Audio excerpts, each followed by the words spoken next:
Welcome to HomeSew, your home solution. Want to hang towels, loofahs, and bathroom accessories without drilling holes in your walls? Our stylish suction cup hooks are the perfect solution. They can easily be installed on any surface. Once installed, you can't even tell they're suction cups, and yet you can easily remove them and place them in a new location.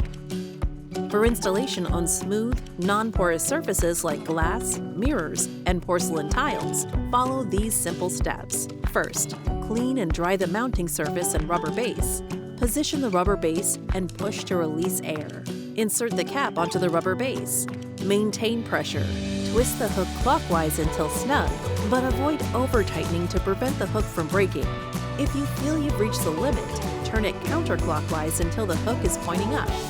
For installation on uneven or porous surfaces, like frosted glass, wood, mosaic, or marble tiles, you'll need to use the included adhesive disc first. Remove the protective film and press the adhesive disc firmly onto your surface. Then use the suction cup system to install the hooks over the adhesive disc. Beware! Do not install this product over surfaces which can peel off, such as painted walls, painted doors, drywall, or wallpaper. Elevate your home with HomeSew.